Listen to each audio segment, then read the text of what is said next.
creators, it's me, Cynthia, of Complete and Utter Mess Inspired Mixed Media Tutorials, and I'm here today with a free video for you. But I'm also excited to announce that this video will be available as a free lesson on the Complete and Utter Mess Thinkific online school.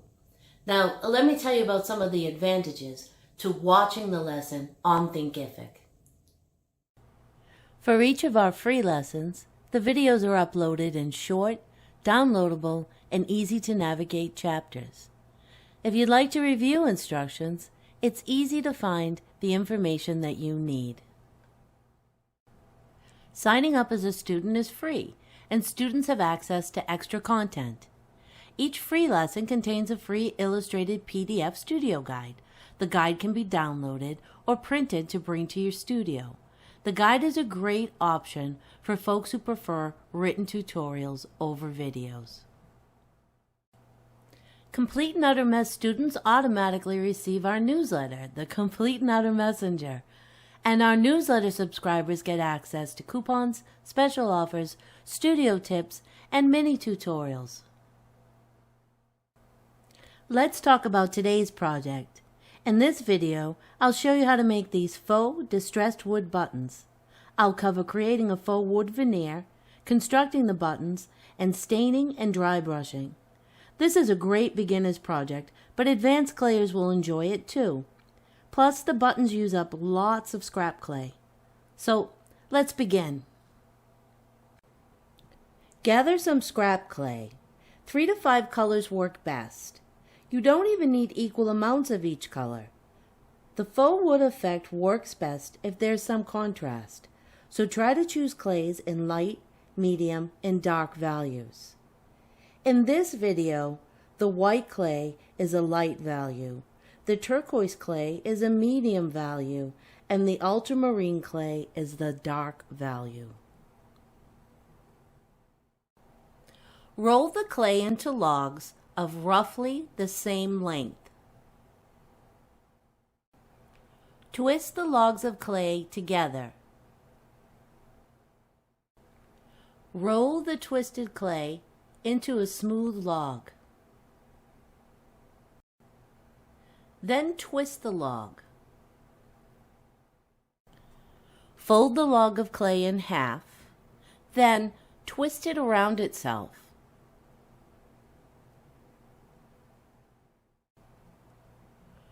Roll the clay into a smooth log again, and then twist once more.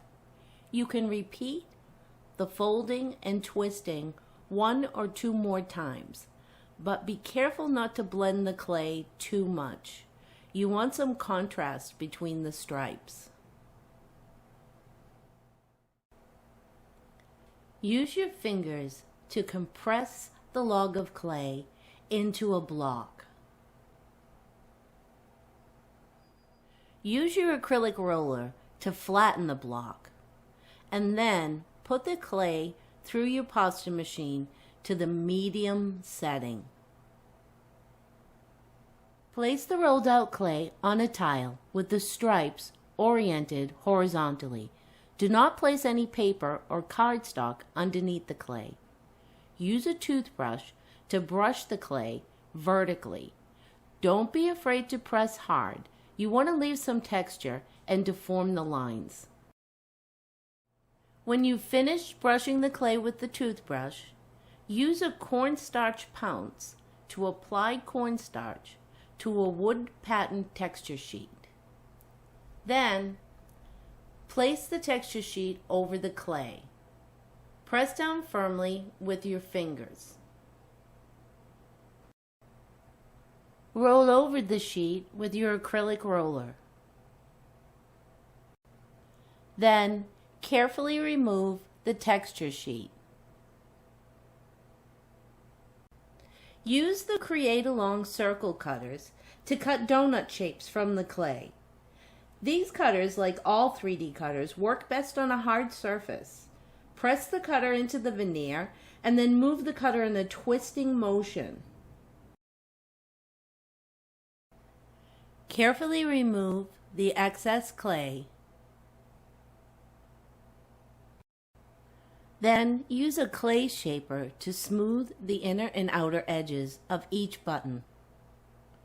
Once the buttons are smooth, cure them at the manufacturer's recommended temperature, tented, for 1 hour.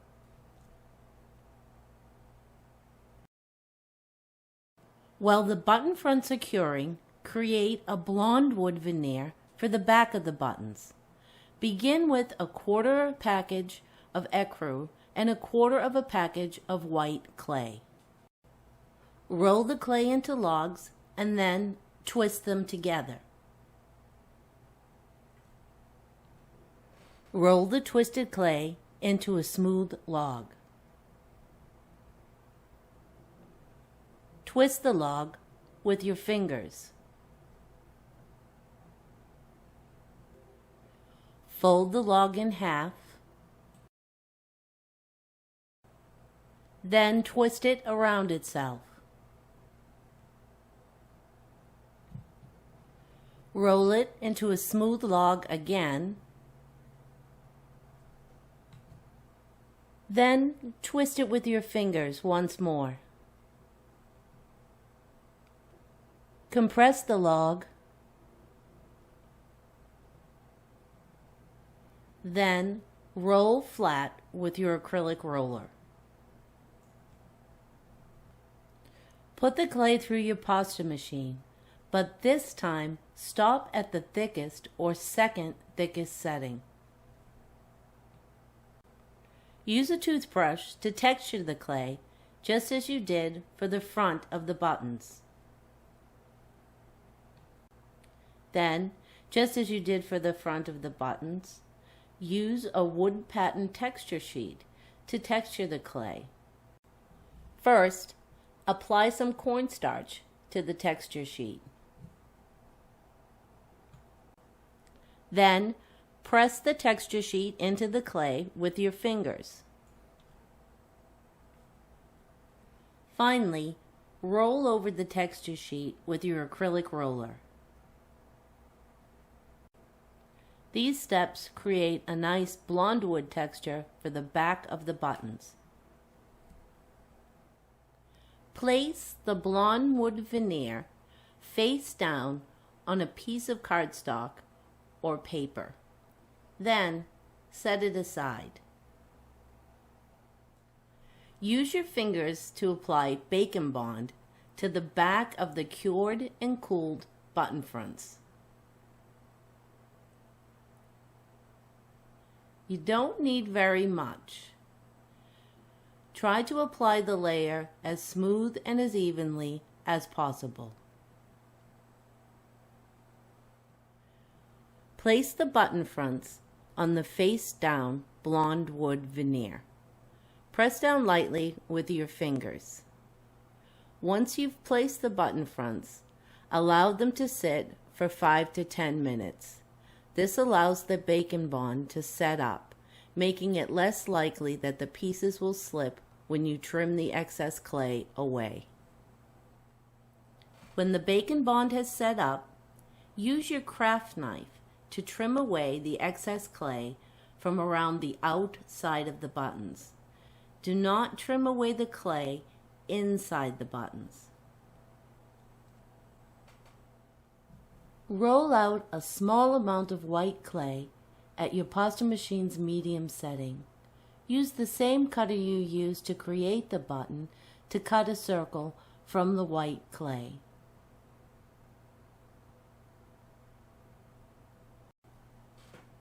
Place the white circle in the center of the button and press down lightly with your fingers.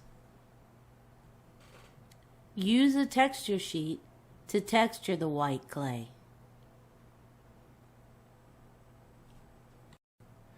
To create buttonholes, center a corncob holder over the center of the button and push it in. Then cure at the manufacturer's recommended temperature, tented, for 45 minutes to an hour. As an alternative, you may use some of the scrap clay from the blonde wood veneer to make the center for your buttons. Cut out the appropriate size circles. Then place the circles in the center of the buttons and press down. Then use the corncob holder to create the buttonholes. Once the buttons have cured and cooled, stain them. Use a soft brush to apply dark brown craft paint to the button. Try to make sure the paint gets into the low areas of the texture. Immediately wipe the paint off with a rag or a paper towel. Get as much of the paint off as you can.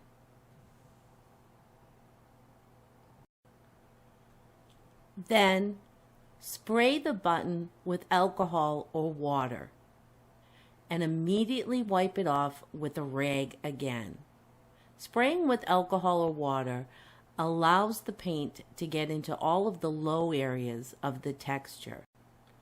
Repeat the entire staining process on the back of the button. Once the stain has dried, dry brush the buttons. To dry brush, dip a stencil brush or a stiff brush into white craft paint. Then wipe most of the paint off on a paper towel. It's important that almost all of the paint is off of the brush. Lightly brush over the button, paying close attention to the sides. This will give the button a worn look and highlight the raised textures. Once you've finished dry brushing the front of the button, turn it around and dry brush the back.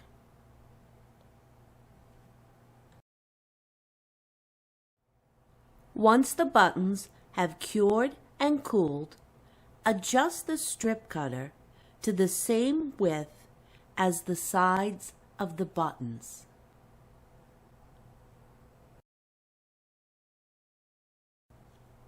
Use your finger to apply Bacon Bond to the sides of the buttons. Then, set the buttons aside for 5 to 10 minutes. Roll out a sheet of brown clay at your pasta machine's medium setting. Then, use the strip cutter to cut a strip from the brown clay. Apply the strip to the edge of the button, pressing down lightly with your fingers. Use a texture sheet to texture the edge of the buttons. Use your clay blade to remove any excess clay from the back of the button. Then, cure the button at the manufacturer's recommended temperature, tented, for 45 minutes. Finally, use a small handheld drill to drill out the buttonholes. And that's it. Your buttons are ready to wear. Enjoy! Thank you so much for watching. Don't forget to like, comment, subscribe, and share. And don't forget to visit us on the Complete and Utter Mess Facebook page. Would love to see photos of buttons you've made. Until next time, keep creating.